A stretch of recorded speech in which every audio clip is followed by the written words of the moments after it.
Hello, welcome back. I hope you're doing well. I'm trying to direct my videos to a more positive thing because there's so much negativity around these issues. Understandably so, but I'm trying to infuse you with positive things, I got this question a lot, and that is, why am I attracted to narcissists and always are narcissists? And how can I make it stop? So the first reason why I think you might be attracted to narcissists, this is the one that is not on you, okay? So these people are predators, like I mentioned before, and they will have studied you by the time they meet you, So they start with the love bombing phase, which is the phase where everything is idyllic and too much attention, too much love, too much everything. And then you are like swept off your feet by this sudden encounter with a person that is sort of, it's perceived by you as a soulmate, a person that is too similar to you, and it is, whoa, this is amazing. How is this possible that this person will like the same things that I like, or that we enjoy the same things, and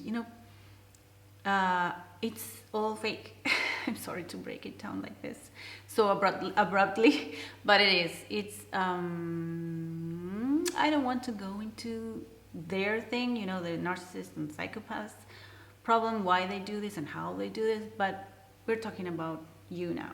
So you encounter this person that presents to you as being the perfect match for you because they studied you from afar, from behind, and without you noticing, they ask a lot of questions, and then they gather information, and then they sort of mirror you and appear as your soulmate, okay? And there's nothing, more powerful than that. They are masters manipulators. They are masters at aiming at your vulnerability. They go for your vulnerabilities and they attack there, and that's it. So, and that's the mask that we always talk about. They have psychopaths, psychopathic narcissists and highly narcissistic people have this mask where they appear to be what you want them to be, basically, okay? If you were always looking for a woman that is, I don't know, that, she's into gardening and she likes nature, or she likes, I don't know, things that you like, and she's very happy, and she will be that for you, okay? But since this is fake, this is a mask, that doesn't last too long, okay? And that's when the problems start. And also, when they start devaluing you and they hook you, that's when they start accusing you of things, and that's another story. So in this video, we're talking about the reasons why. That's one. So you may be attracted to them because, of course, who can resist a person that is similar to you, has the same interests, and is very into what you think, is interested in knowing about you. Doesn't seem like a narcissist at all by that point, if you don't know about narcissism, because if you know about love bombing and that is too sudden, too much, too soon, too similar, no, okay. But if you don't know, that's what happens, okay? And it's very attractive, of course, to meet somebody that's similar to you. Another reason would be if you are the empathic, sort of the empath type of person. Highly empathic people have this attachment system that they attach to everybody, and they instantly make connections. They exchange energy. They're very open up, like they are their energy fields. I'm talking about quantum physics now. No, I'm just saying psychologically we have energy. If you're a very empathic person, you will be very open and caring and all that for other people. So that's one thing that narcissists smell from a mile, and they know, and that's it, and that's what happens. And if you are that way, you will be attracted to what they represent, you know. Which leads me to the next point, which is if you are the type of the caretaker person, if you are the rescuer type, you wear proudly your badge of knight in shining armor, and when you see a damsel in distress, you remember you have that badge of honor, and you transform yourself in the savior, the prince that will save the damsel in distress. Same thing for women.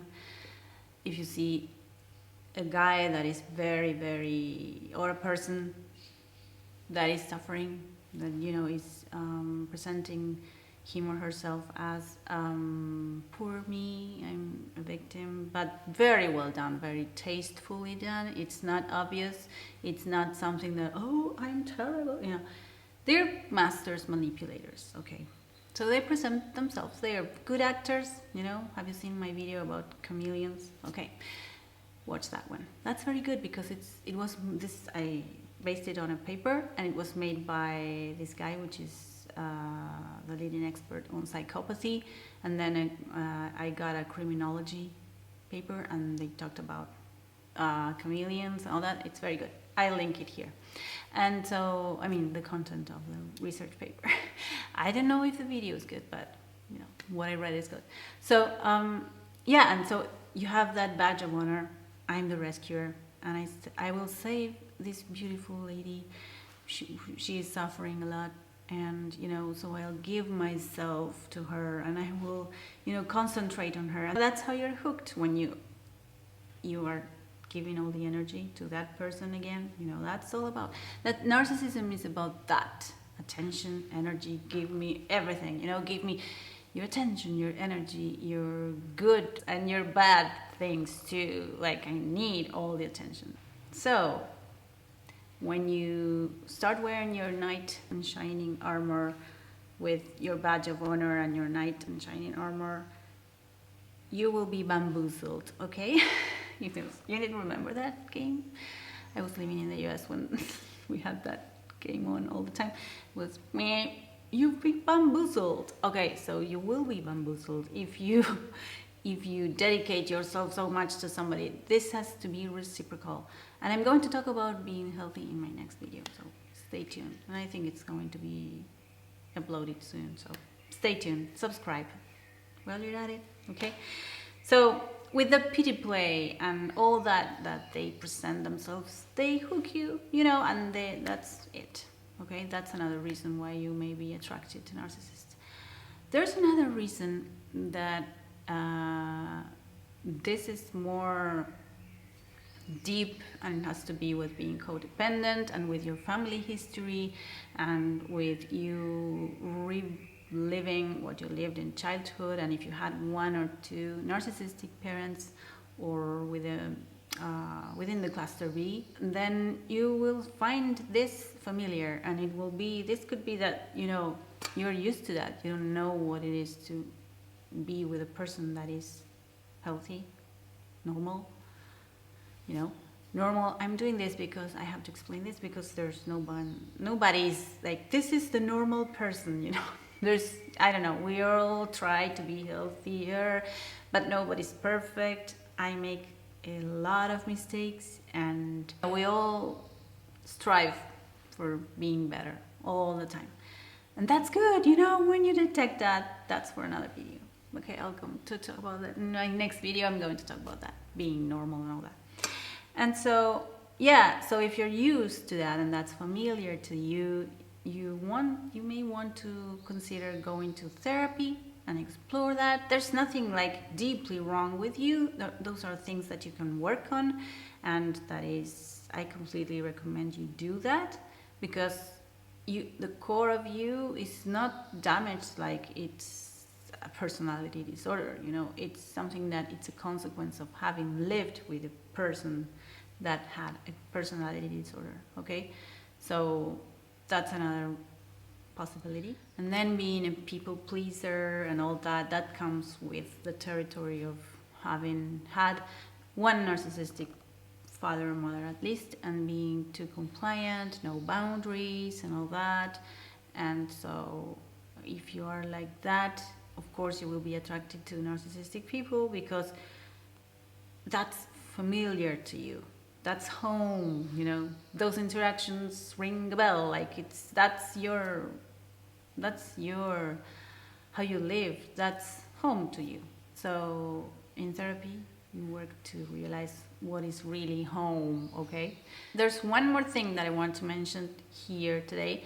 And you know, there's this thing that my clients say this sometimes, and they find that normal relationships and new romantic relationships are not as fun. I've heard this a lot. If you're attracted to either covert or overt narcissists, it could be that you're used to, or you are attracted to the thrill of it, the drama, the ups and downs, basically you're trauma bonded, so you're repeating that, right? And so you're attracted to never being bored, like, but in a bad way. It's not fun at all, you know, don't get me wrong, but bored in the way that the thrill and all that, they call that being bored. And you know, I heard this a lot with my clients and in different workshops that I had and all that, and people say they get bored. So that could be another thing that you want to explore in therapy and really find. You need a paradigm shift, you know, like open your eyes, see reality. What you call fun is suffering, okay? So that's the reason that takes me to how can I stop this? How to stop being like this, right? And, you know, go to therapy, explore why you're doing this. You will come up with a very good answer, I'm sure, because these are mainly the reasons why that I just mentioned, right? So, and then work on this paradigm shift. Everything will shift, because what before you thought was fun and good is no longer. So now you're going to see what is really good, what is really fun, and you will start appreciating normalcy, and you will start appreciating just, you know, simple things and all that, and being calm. Calm is so valuable, you know, calmness, being calm and just enjoying life and the trees and the birds and breathing, having deep breaths and all that. That is something that I think is what you know, do therapy, so you will start appreciating calmness. But it's different for different people, but you know, I think you get my point. It's like you will go through a change and you will start appreciating things that you thought you didn't like, maybe. Like if you were attracted to all this chaos and all that. And then concentrate on taking care of yourself, loving yourself. Set boundaries. We're always talking about this, setting boundaries and, you know, loving yourself. Those things come together, you know, they're tied, because once you love yourself, you won't let anybody step over your boundaries, right? And over your good energy, protect your energy, all the things that I talk about in this channel. So subscribe if you're interested. And yes, it's all about that. How to stop that? It all starts with taking care of yourself, you know, loving yourself and doing things for you so that you can be healthier for others and for you as well, right? So that's how you stop. When you start taking care of yourself, loving yourself, doing all the self-care that I talk about, self-care emotionally, mentally, physically, very important. And you know, if you're lucky enough to be able to go to therapy, go ahead, do that. So that's what I recommend. Thank you so much for being here today, for watching this video. I really appreciate your support. Thank you so much for subscribing, for people that have been with me since I started this. I morphed into what I am today, and for people that are subscribing right now, I really appreciate you guys, all of you. So I hope that you can find in yourself this place where you know you have to love yourself and to take care of yourself. I think that's the best antidote to all this. Okay, so subscribe for my next video, which will be something very interesting, I think, because it's a different way of looking at, we're always talking about red flags and, spot the narcissist and all that. And I'm going to do that, but with a twist. I hope you like it. Okay. So I will see you soon. Bye-bye.